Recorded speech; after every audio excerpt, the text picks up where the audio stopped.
الحمد لله نحمده ونستعينه ونستغفره ونؤمن به ونتوكل عليه ونعوذ بالله من شرور انفسنا ومن سيئات اعمالنا من يهده الله فلا مضل له ومن يضلل فلا هادي له واشهد ان لا اله الا الله وحده لا شريك له واشهد ان سيدنا ومولانا محمدا عبده ورسوله صلى الله عليه وسلم.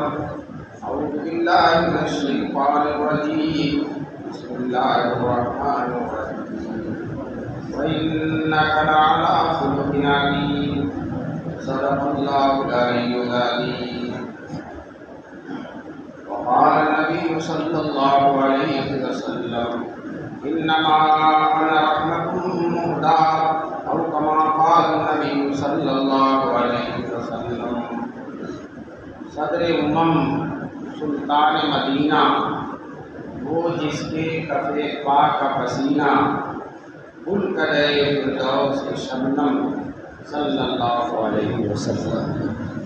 بندہ اور خدا سے واصل، خاکی اور انوار کا حامل، امی اور اسرار کا محرم صلی اللہ علیہ وسلم. راہ میں کانٹے جس نے بچھائے، گالی دی پتھر برسائے، اوپر چھینی پیار کی شبنم صلی اللہ علیہ وسلم.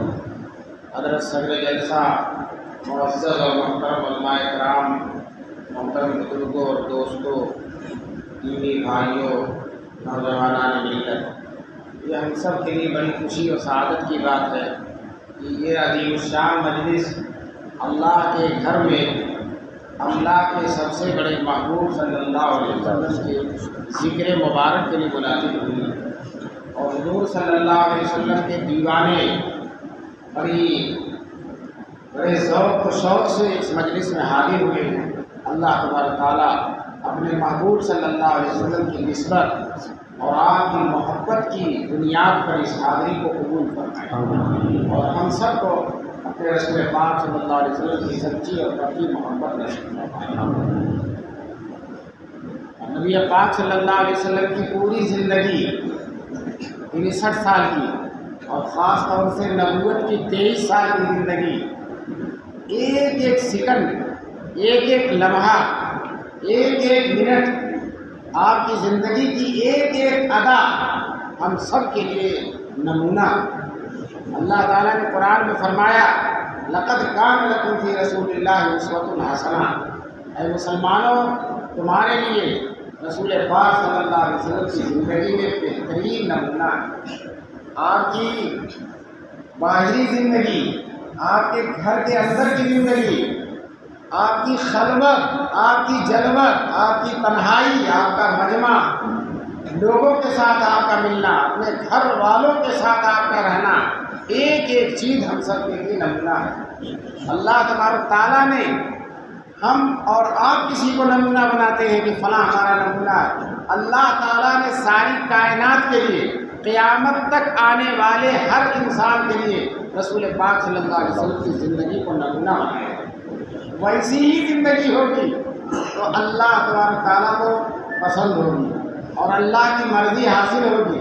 اس زندگی کے خلاف اگر کوئی زندگی گزارے گا، رسول پاک صلی اللہ علیہ وسلم کے طریقوں سے الگ ہٹ کر کوئی طریقہ اختیار کرے گا، بظاہر کتنا وہ قیمتی لگے، بظاہر کتنا سنہرا لگے، بظاہر کتنا عظیم لگے، لیکن وہ راستہ جنت تک پہنچانے والا نہیں ہے. ہمارے لیے وہی راستہ جنت تک پہنچانے والا ہے جو رسول پاک صلی اللہ علیہ وسلم ہم کو دے کر گئے. شیخ سعدی بڑے عالم گزرے ہیں، وہ کہتے ہیں وزہد و ورا کوش و صدق و صفا ولیکن میفزائے بالمصطفیٰ. کہتے ہیں ذوق، تقوی، طہارت سب اختیار کرو لیکن حضور سے بڑھاؤ نہیں. اگر کوئی زہد و تقوی حضور سے بھی بڑھا دے گا تو اس کی وہ جنت تک نہیں پہنچ سکتا. بس حضور کے برابر رہنا ہے، نہ ان سے کم رہنا نہ ان سے زیادہ رہنا ہے.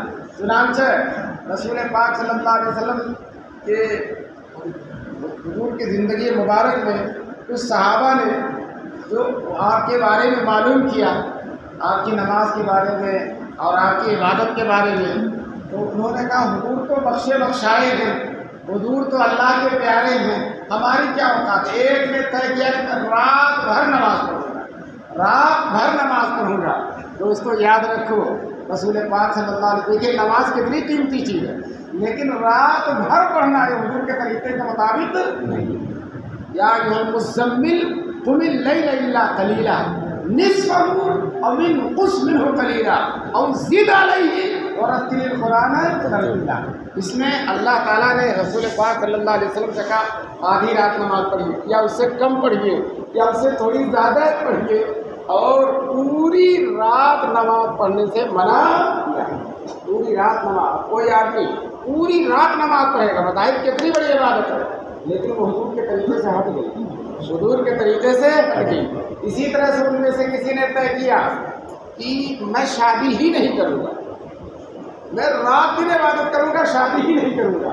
رسول پاک صلی اللہ علیہ وسلم کو معلوم ہوا تو آپ نے فرمایا دیکھو میں رات میں سوتا بھی ہوں، جاگتا بھی ہوں، عبادت بھی کرتا ہوں، آرام بھی کرتا ہوں، اور میں شادی بھی کرتا ہوں۔ تو دوستو رسول پاک صلی اللہ علیہ وسلم کی سنت ہے، آپ کا طریقہ ہے شادی کرنا۔ اب اگر کوئی آدمی عبادت کے لیے شادی نہیں کرتا ہے تو دوستو رسول پاک صلی اللہ علیہ وسلم کے طریقے کے خلاف، حسن سلوک کرے، بیوی سے، بچوں سے حسن سلوک کرے، گھر والوں سے حسن سلوک کرے، یہ طریقہ ہے رسول پاک صلی اللہ علیہ وسلم کا۔ حضرت عائشہ صدیقہ سے کسی نے پوچھا کہ آپ صلی اللہ علیہ وسلم گھر میں کیسے رہتے تھے؟ تو آپ نے فرمایا کان فی محنت اہلہ، اپنے گھر والوں کے کام کاج میں ہاتھ بٹاتے تھے رسول پاک صلی اللہ علیہ وسلم۔ اب یہ بتائیے آدمی آئے گا گھر میں ٹھاٹ سے بیٹھ جائے گا، بیوی کو آرڈر دے گا یہ کرو وہ کرو، اور اپنے کچھ نہیں کرے گا، اور یہ اللہ کے محبوب ہیں، جبریل ان سے مصافحہ کرتے ہیں، فرشتے ان کے پیروں کے نیچے پر بچھاتے ہیں، بڑے بڑے فرشتے ان کی زیارت کو آتے ہیں، اور اللہ تعالیٰ آسمان پر بلا کر ان سے ملاقات فرماتے ہیں، اور وہاں پہنچا دیتے ہیں جہاں کوئی نہیں پہنچا، عرش اعظم تک نبی پاک صلی اللہ علیہ وسلم کو پہنچایا، اللہ تعالیٰ نے بلایا۔ لیکن گھر میں جب آتے ہیں تو اگر دیکھتے ہیں جھاڑو نہیں پڑا، جھاڑو دے دیتے ہیں، دیکھتے ہیں بیوی آٹا گوندھ رہی ہیں اور برتن صاف نہیں ہے، برتن دھو دیتے تھے رسول پاک صلی اللہ علیہ وسلم۔ گھر کے معمولی کام بھی کرتے تھے۔ آپ صلی اللہ علیہ وسلم اپنا کپڑا خود سی لیا کرتے تھے، جوتا پھٹ جاتا تھا گانٹھ لیا کرتے تھے، جوتے کو سل لیا کرتے تھے، اور جو ہے کبھی کسی پر بوجھ نہیں ہوئے رسول پاک صلی اللہ علیہ وسلم۔ یہ نہیں کہ کسی کے دل میں اپنا سارا کام کر دیا، تم یہ کرو، میرا کپڑا دھلو، یہ کرو وہ کرو۔ ایک دفعہ صحابہ کرام سفر فرما رہے تھے اور جنگل کا راستہ تھا، کھانا پکانے کی بات ہوئی تو خدمت تقسیم ہو گئی، جیسے جماعت والے دوست کر لیتے ہیں نا، تو خدمت تقسیم ہوئی، کسی نے کہا یہ کروں گا، کسی نے یہ کروں۔ حضور صلی اللہ علیہ وسلم نے بھی اپنے دل میں کام لیا کہ میں لکڑیاں لا دوں گا، میں لکڑیاں لا دوں گا۔ تو دیکھ رہے ہیں کبھی بھی ایسا نہیں کہ بڑے بن کر بیٹھے رسول پاک صلی اللہ علیہ وسلم، ساتھیوں میں بالکل برابر بن کر بیٹھتے تھے، مجمع میں اس طرح سے بیٹھتے تھے۔ کوئی گاؤں والا آتا، دور دراز کا آتا، جس نے رسول پاک صلی اللہ علیہ وسلم کو کبھی نہیں دیکھا ہے، تو وہ مجمع میں اس طرح سے بلا کسی امتیاز کے بیٹھتے تھے، جو آ کر پوچھتا تھا تم میں محمد کون ہے، تم میں محمد کون ہے، تو بتایا جاتا تھا یہ سرور کونین صلی اللہ علیہ وسلم ہے۔ کوئی امتیاز نہیں، کوئی اپنی تخصیص نہیں، تو یہ شان، یہ جلوہ ہے رسول پاک صلی اللہ علیہ وسلم کا۔ اسی لیے تو اللہ تعالیٰ نے فرمایا کہ رسول پاک صلی اللہ علیہ وسلم کی زندگی تمہارے لیے نمونہ ہے۔ 13 سال آپ صلی اللہ علیہ وسلم مکے میں رہے، اور 10 سال آپ صلی اللہ علیہ وسلم مدینے میں رہے۔ مکے میں بھی رہے تو وہاں بھی آپ صلی اللہ علیہ وسلم کی زندگی کا ایک حصہ نمونہ ہے، اور مدینے میں جو رہے تو وہاں بھی ایک ایک حصہ آپ کی زندگی کا ایک ایک لمحہ نمونہ ہے۔ یاد رکھو دوستو، مکے میں دشمنوں کے بیچ میں رہے اور مدینے میں عاشقوں کے بیچ میں رہے رسول پاک صلی اللہ علیہ وسلم۔ مکے میں صحابہ کرام کی بڑی تعداد ہے، حجۃ الوداع میں 1 لاکھ سے زیادہ صحابہ ہو گئے جب آپ نے آخری عہد کیا، اور جب آپ صلی اللہ علیہ وسلم نے مکے کی طرف سفر کیا لیکن مشرکین نے جانے نہیں دیا، صلح حدیبیہ ہو گئی، تو رسول پاک صلی اللہ علیہ وسلم کفار مکہ بھی آئے تھے صلح کرنے کے لیے اور بات چیت کرنے کے لیے کہ آپ اس سال ہم آپ کو نہیں دانے دیں گے، آئندہ سال آئیے گا۔ تو اسی میں ابو سفیان بھی آئے تھے جو رسول پاک صلی اللہ علیہ وسلم پر ایمان نہیں لائے تھے، حضور کے مخالف تھے، حضور کے دشمن تھے، بلکہ حضور صلی اللہ علیہ وسلم کے سب سے زیادہ پیش ہوئے تھے کہ رسول پاک صلی اللہ علیہ وسلم مکے میں نہ آنے پائیں، عمرہ نہ کرنے پائیں۔ اب یہ ابو سفیان جب آتے ہیں حضور کو دیکھتے ہیں کہ حضور جب وضو کرتے ہیں تو کوئی قطرہ زمین پر نہیں گرتا، سارا کا سارا صحابہ اپنے ہاتھوں میں لے لیتے ہیں، اپنے چہرے پہ مل لیتے ہیں، اور نبی پاک صلی اللہ علیہ وسلم جدھر دیکھتے ہیں سارے کے سارے ادھر متوجہ ہو جاتے ہیں۔ ایسا دیوانہ، ایسا عاشق سفیان کہتے ہیں حضور کے چچا حضرت عباس سے کہ آپ کے بھتیجے تو بہت بڑے بادشاہ ہیں، آپ کے بھتیجے تو بہت بڑے بادشاہ ہیں۔ تو عباس، حضرت عباس ابو سفیان کے دوست تھے، انہوں نے کہا کہ سفیان تم نے سمجھا ہی نہیں، یہ بادشاہ نہیں ہے، یہ نبی ہے، یہ بادشاہ نہیں ہے، یہ نبی ہے، یہ بادشاہت کی شان نہیں ہے، یہ نبوت کی شان ہے۔ تو دوستو مکے میں دشمنوں کے بیچ میں، مدینے میں عاشقوں کے بیچ میں رہے، لیکن دشمنوں کے بیچ میں بھی کیسے رہا جائے گا؟ طرح طرح سے رسول پاک صلی اللہ علیہ وسلم کو ستایا گیا، آپ پر ظلم و ستم کی گویا کہ کوئی ہتھ کنڈا نہیں جو آپ پر استعمال نہ کیا گیا ہو، لیکن رسول پاک صلی اللہ علیہ وسلم نے جو ہے صبر و تحمل سے کام لیا۔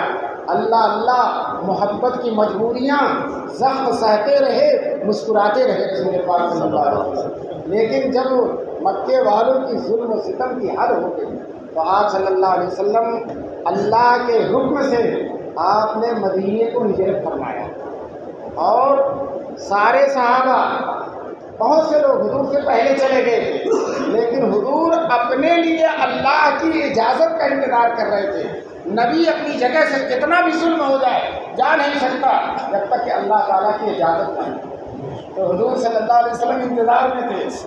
ابو بکر صدیق رضی اللہ تعالیٰ عنہ حضور کے عاشق زار ہیں، وہ کہتے ہیں کہ جب یہ جائیں گے تبھی میں جاؤں گا، اس سے پہلے نہیں جاؤں گا۔ تو ابو بکر بھی انتظار میں ہیں، حضور صلی اللہ علیہ وسلم بھی انتظار میں ہیں۔ ایک دن رسول پاک صلی اللہ علیہ وسلم حضرت ابو بکر صدیق کے گھر آتے اور کہتے ہیں ابو بکر مجھے ہجرت کی اجازت ہو گئی ہے، مجھے ہجرت کی اجازت ہو گئی ہے، اور مجھے یہ بھی حکم دیا گیا ہے کہ میں تمہیں ساتھ لے کر جاؤں۔ تو صدیق اکبر نے کہا اے اللہ کے رسول، کیا اللہ نے آپ کی صحبت کے لیے میرا نام لیا ہے؟ مجھے آپ کی صحبت کے اللہ نے چنا ہے۔ تو حضرت ابو بکر صدیق رضی اللہ تعالیٰ عنہ نے کہا، حضور صلی اللہ علیہ وسلم نے کہا ہاں ابو بکر، اللہ نے تمہارا نام لیا ہے۔ حضرت عائشہ بھی موجود تھی، وہ کہتی ہیں میرے باپ رونے لگے خوشی میں۔ ایک رونا خوشی کا ہوتا ہے، خوشی میں رونے لگے، اللہ نے میرا نام لیا، مجھے اپنے نبی کے ساتھ جانے کے لیے اللہ نے طے کیا، اپنے نبی کی صحبت اور رفاقت کے لیے اللہ نے مجھے طے کیا۔ حضرت ابو بکر صدیق نے 2 اونٹنیاں پال رکھی تھی، بہت شاندار، اور ارادہ تھا کہ ایک پر میں جاؤں گا اور ایک کو حضور صلی اللہ علیہ وسلم پر ایک پر حضور کو بیٹھاؤں گا۔ حضرت ابو بکر جو بھی ہدیہ دیتے تھے رسول پاک سے لے لیتے تھے، ان کا ہدیہ نہیں رکھ کرتے تھے۔ چنانچہ فرماتے ہیں حضور کہ ابو بکر کے مال نے جتنا مجھ کو فائدہ پہنچایا اتنا کسی کے مال نے مجھے فائدہ نہیں پہنچایا۔ لیکن آج جب ہجرت کے لیے اونٹنی پیش کر رہے ہیں تو حضور صلی اللہ علیہ وسلم کہہ رہے ہیں ابو بکر اس کو پیسے سے لوں گا تیری اونٹنی، لیکن پیسے سے لوں گا۔ کیوں؟ اس لیے کہ بڑا مقدس سفر ہے، اس میں دوسرے کی اونٹنی بھی استعمال کرنی ہے، اپنی اونٹنی استعمال کرنی۔ خیر یہ دونوں حضرات نکلے اور ابھی چند کلومیٹر گئے تھے، کفار میں ہلچل مچ گئی۔ انہوں نے سمجھا کہ یہ چلے گئے ہیں۔ اب کافروں نے آپس میں مشورہ کیا اور کہا ان کا جو لے آئے گا اس کو سینکڑوں اونٹ دیے جائیں گے، سینکڑوں، بعض روایتوں میں 10 کا ہے اور بعد میں 100 اونٹ دیے جائیں گے۔ اب سارے کفار ادھر ادھر پھیل گئے رسول پاک صلی اللہ علیہ وسلم کو تلاش کرنے کے لیے، اور حضور مکے سے بالکل قریب، آپ پیدل بھی جا سکتے ہیں، غار ثور آج بھی موجود ہے، آپ کو اللہ تعالیٰ حج کرائے اور اسی راستے سے اللہ تعالیٰ آپ کو مدینہ لے جائے۔ جس راستے میں غار ثور پڑتا ہے تو آپ غار ثور کو دیکھیں گے، ایک غار ہے اور اس میں اندر جو ہے تھوڑی سی جگہ ہے، اسی میں یہ حضرات چلے گئے، حضرت ابو بکر بھی اور حضور صلی اللہ علیہ وسلم۔ اور یہ ہوا کہ یہ تلاش کر رہے ہیں، جب تھک تھک کے واپس چلے جائیں گے پھر آگے دیکھیں گے۔ اب غار کے اندر بیٹھے ہیں اور اوپر کفار تلاش کرتے کرتے آ گئے، اور حضرت ابوبکر صدیق سب کا پیر دیکھ رہے ہیں، سب کا پیر دیکھ رہے ہیں کہ یہ دیکھیے فلانے کا پیر ہے، یہ فلانے کا پیر ہے، یہ فلانا، سب کو دیکھ رہے ہیں، اور کہتے ہیں اللہ کے رسول صلی اللہ علیہ وسلم انہوں نے اگر اپنے پیر کو دیکھا تو ہمیں دیکھ لیں، اگر اپنے پیر کو دیکھا تو پیر کو دیکھ لیں گے، ہمیں دیکھ لیں گے۔ اور جو ہے حضور صلی اللہ علیہ وسلم نے کہا ابوبکر غم مت کر، لا تحزن ان اللہ ہے معنا، غم نہ کرو اللہ ہمارے ساتھ، بڑی یقین کے ساتھ تھا، غم نہ کرو اللہ ہمارے ساتھ۔ علماء کہتے ہیں، خاص طور سے مولانا قاسم نانوتوی رحمۃ اللہ علیہ نے اس آیت کا عجیب عجیب نقطہ نکالا۔ وہ لکھتے ہیں کہ موسیٰ علیہ السلام جب بنو اسرائیل کے ساتھ گئے تھے اور دریائے نیل آ گیا اور یہ لوگ اس پار ہیں، وہ لوگ پریشان ہوئے تو کہا ان معی ربی سیہدین، میرا رب میرے ساتھ ہے، اچھی رہنمائی کرے گا۔ تو وہاں موسیٰ علیہ السلام نے اللہ کی معیت صرف اپنے لیے ثابت کی، بنو اسرائیل کے لیے ثابت نہیں کی۔ اور یہاں غار ثور میں رسول پاک صلی اللہ علیہ وسلم فرماتے ہیں ان اللہ معنا، اے ابوبکر اللہ جس طرح سے میرے ساتھ ہے اسی طرح سے اللہ میرے ساتھ بھی ہے، جس طرح سے معیت الہی مجھے ملی ہے اسی طرح سے معیت الہی تجھے ملی ہے۔ تو کتنی سعادت کی بات ہے۔ اب سنیے، وہ تو تلاش کر کے چلے گئے، ادھر ادھر دیکھا لیکن جدھر تھے وہیں ادھر نہیں دیکھتے، نیچے بھی دیکھا، اوپر دیکھ رہے ہیں، ادھر دیکھ رہے ہیں، ادھر دیکھ رہے ہیں، پاگلوں کی طرح نیچے نہیں دیکھ رہے ہیں کہ اللہ تبارک تعالیٰ نے ان کی آنکھوں کو بند کر دیا، اور مکھیوں نے بھی جالا ڈال دیا، کبوتروں نے جلدی سے آ کر انڈا دے دیا۔ فوراً سا بکری کے جالے کو یہ بہت دن جب کوئی نہیں جاتا ہے، 10-20 دن تک، مہینوں تک تب یہ جالے ہوتے ہیں، آج کل میں کوئی گیا نہیں ہوگا، اور یہ کبوتروں کے انڈے ہیں، اور وہاں صورت وہ تلاش کر کے واپس چلے آئے۔ اب صدیق اکبر تھکے ہوئے تھے، رات بھر کے جگے ہوئے تھے، صدیق اکبر کی رات پر سر رکھ کر رسول پاک صلی اللہ علیہ وسلم سو گئے۔ کسی شاعر نے اتنا اچھا نقشہ کھینچا، کہتا ہے اس کو نیند آئی تو تقدیر تمنا جاگی، اس کو نیند آئی تو تقدیر تمنا جاگی، رکھ دیا زانو پر سب اس نے میرے آخر شب، حضور نے میرے زانو پر، صدیق اکبر کے رانوں پر اپنا سر رکھ دیا۔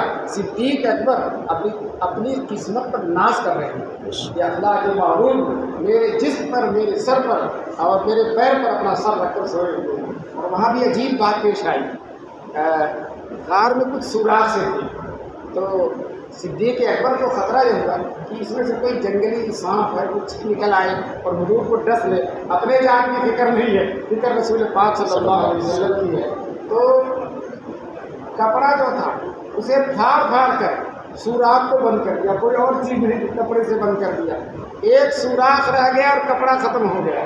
آپ کو اندازہ ہوگا جب آپ کہیں سفر میں جاتے ہیں کپڑے رکھتے ہیں تاکہ سفر میں کام آئے، اور یہ ایسا سفر ہے کہ آنا ہی نہیں ہے، اس میں پورا آخری سفر ہے، ہجرت کے لیے جا رہے ہیں، مکے کو بالکل چھوڑ دیا، کپڑوں کی حفاظت کی جاتی۔ صدیق اکبر نے بے تکلف سارے کپڑے جو تھے پھاڑ کر سوراخ کو بند کر دیا، ایک سوراخ رہ گیا، وہ کپڑے ختم ہو گئے تو اس میں اپنا انگوٹھا ڈال دیا، اپنی ڈیری ڈال دیا، اپنا انگوٹھا ڈال دیا۔ اب حضور تو سو گئے ہیں، پہاڑی سانپ خطرناک قسم کا اس سوراخ میں موجود تھا، وہ باہر نکلتا ہے، دیکھتا ہے کہ راستہ نہیں ہے اور کوئی چیز اس پر صدیق اکبر کے پیر میں ڈس لیتا ہے، پہاڑی سانپ ہے، خطرناک جو ہے ڈس لیتا ہے، اور وہ زہر دوڑ رہا ہے، پیشانی تک پسینہ پسینہ ہو رہے ہیں، لیکن حرکت نہیں کیا، حرکت نہیں کیا۔ میری جان چلی جائے پر مجھے گوارا ہے، لیکن حضور کے خواب نام میں خلل آ جائے مجھے گوارا نہیں، حضور کی نیند ختم ہو جائے مجھے گوارا نہیں ہے۔ چنانچہ ہلے ہی نہیں، حرکت ہی نہیں کیا، ظاہر ہے کہ دوڑ رہا ہے۔ جب پیشانی کا پسینہ ٹپک کر حضور کے چہرے پہ گرتا ہے، حضور بیدار ہو جاتے ہیں، کہتے صدیق اکبر کیا بات ہے، پسینے پسینے ہو، کیا بات ہے؟ تو کہنے اللہ ابھی پیر نہیں ہٹایا، وہاں سے پیر نہیں ہٹا، ہم مجھے تو 72 دفعہ دیکھتے ہٹا، لیکن پیر نہیں ہٹا، اور حضور سے کہہ اللہ کہ اس پیر میں کسی چیز نے کاٹ لیا، اب حضور کہتے ہیں پیر نکاح ہٹاؤ، حضور لعاب دہن لگا دیتے ہیں، اور نبی پاک کا لعاب دہن، حضور کے منہ کا لعاب، سانپ کا زہر ختم ہو جاتا ہے، صدیق اکبر بالکل ٹھیک ہو جاتے ہیں، ایک دم ٹھیک ہو جاتے ہیں۔ لیکن دوستو اللہ تعالیٰ دیکھیے خلفائے راشدین میں حضرت عمر بھی شہید ہوئے ہیں، حضرت عثمان بھی شہید ہوئے ہیں، حضرت علی بھی شہید ہوئے ہیں، یہ تینوں شہید ہوئے ہیں، بظاہر صدیق اکبر شہید نہیں ہوئے ہیں، صدیق اکبر بظاہر شہید نہیں ہوئے، لیکن اللہ تعالیٰ ان کو بھی شہادت کا رتبہ دینا چاہتا ہے۔ چنانچہ جب ان کی عمر 63 سال کی ہو گئی، جو حضور صلی اللہ علیہ وسلم کی عمر ہے، تو اس سانپ کے زہر کا اثر لوٹ آیا اور اسی میں صدیق اکبر کا وصال ہو گیا۔ اور لوگ شہید راہ خدا ہیں اور صدیق اکبر شہید راہ محبت رسول صلی اللہ علیہ وسلم، حضور کی محبت کے راستے میں جو حضور کی محبت میں سانپ نے کاٹا تھا، اسی کے زہر سے اللہ تبارک تعالیٰ کے حضور اپنی جان کو پیش کرتے ہیں۔ یہ عاشق ہیں دوستو۔ 3 دن کے بعد یہ حضرات نکلتے ہیں، راستے میں اتنی کرامتیں، اتنے معجزے، ایک خیمے میں پہنچے، وہاں ان لوگوں کے پاس کھانے کی کوئی چیز نہیں رہ گئی تھی، تو حضرت ابوبکر صدیق نے اس عورت سے کہا کہ بکری کا دودھ دے دے۔ اس نے کہا بکری خدا جانے کتنے مہینے سے دودھ نہیں دیا، تو انہوں نے کہا لاؤ۔ حضور صلی اللہ علیہ وسلم نے ہاتھ نکالا تو بکری کے اندر دودھ ہی دودھ، جتنی بکری بڑی اس سے زیادہ دودھ۔ یہ حضرات شکم سیر ہو کر پیتے ہیں اور پھر دودھ نکال کر اس کو بھی دے دیتے ہیں کہ لے اپنے گھر میں رکھ لے۔ بالٹی کتنا دودھ نکال کر اس کو دے دیا۔ اب اس کا شوہر آتا اس عورت کا تو کہتا ہے یہ دودھ کہاں سے آیا؟ کہنے کہ 2 آدمی آئے تھے اور ابھی اس راستے سے گئے ہیں اور وہ دودھ پی کر بھی گئے ہیں اور اتنا ہمیں دے کر بھی گئے اپنی اسی بکری کا جس میں ایک قطرہ بھی دودھ نہیں۔ تو دوستو یہ معجزہ ہے جناب رسول پاک صلی اللہ علیہ وسلم، اور راستے میں بہت طرح کے معجزے آئے۔ ایک سراقہ بن جعصم تھا، وہ حضور کے بالکل قریب پہنچ گیا، بالکل دوڑاتا ہوا گھوڑا بالکل، تو کہتا ہے، خود بیان کرتا ہے کہ صدیق اکبر تو پیچھے مڑ مڑ کے دیکھ رہے ہیں اور حضور صلی اللہ علیہ وسلم کی اطمینان کے ساتھ جا رہے ہیں، کہیں دیکھ نہیں رہے۔ اب یہ بتاؤ، ایک آدمی ہے جو جنگل کے راستے سے جا رہا ہے، جس میں خطرات ہیں، دشمن ہر طرف پھیلے ہیں، جس کو گرفتار ہونے کا اندیشہ ہے، لیکن اتنے اطمینان سے جا رہا ہے کہ نہ ادھر دیکھ رہا ہے نہ ادھر دیکھ رہا ہے۔ اور صدیق اکبر رضی اللہ تعالیٰ عنہ کبھی ادھر دیکھ رہے ہیں کبھی ادھر دیکھ رہے ہیں۔ دوستو میں بھی ادھر ادھر دیکھ رہا ہوں، اس لیے منہ مائیں کی طرف نہیں ہو پا رہا، تو کبھی ادھر دیکھ رہے ہیں کبھی ادھر دیکھ رہے ہیں۔ اب وہ سراقہ جو ہیں ٹپ ٹپ ٹپ ٹپ یہ لوگ اونٹ بچا رہے ہیں، وہ گھوڑے پر ایک دم قریب پہنچ گیا۔ صدیق اکبر کا اللہ کے رسول پہنچا ہے تو پہنچا۔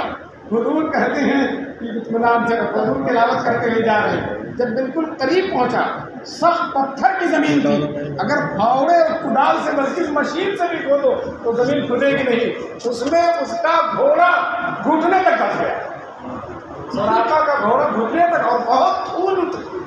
اس نے کہا کہ یہ تو انہیں کی وجہ سے ہو رہا، انہیں کی وجہ سے ہو رہا، لیکن پھر ہمت کیا، گھوڑے کو کسی طرح نکالا، پھر دوڑایا، تھوڑی دیر بعد پھر ایسے ہی ہو گیا، پھر دوڑایا، پھر ایسے ہی پھنس گیا۔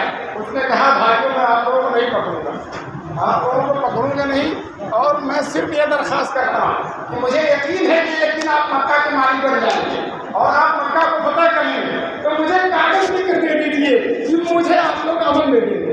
اپنی امن کا پروانہ لے کر وہ واپس آ گیا۔ بہرحال حضرات گئے اور مدینے میں اطلاع ہو گئی تھی مکے سے چلنے کی، لیکن راستے میں جو 3 دن رک گئے تھے اس کی مدینے والوں کو اطلاع نہیں تھی، اور مدینے والے حضور صلی اللہ علیہ وسلم کے عاشق زار تھے، دیوانے تھے، بے قرار تھے، روزانہ مدینے کے باہر آ کر حضور کے آنے کا انتظار کرتے تھے۔ جب دھوپ شدید ہو جاتی تھی وہ واپس چلے جاتے تھے، پہلے دن گئے، دوسرے دن، تیسرے دن انتظار کر کے ابھی واپس ہی گئے تھے، ایک یہودی اپنی چھت پر چڑھا، اس نے دیکھا کہ مکے کی طرف سے قافلہ آ رہا ہے، تو اس نے اعلان کر دیا، اے مسلمانوں تمہاری جانیں باہر آ گئی، جس کا تم انتظار کر رہے تھے وہ آ گئے ہیں، تمہاری آرزو اور تمنا تمہارے شہر میں داخل ہو گئی۔ یہ کہنا تھا کہ پورے مدینے میں کوہرام مچ گیا، اور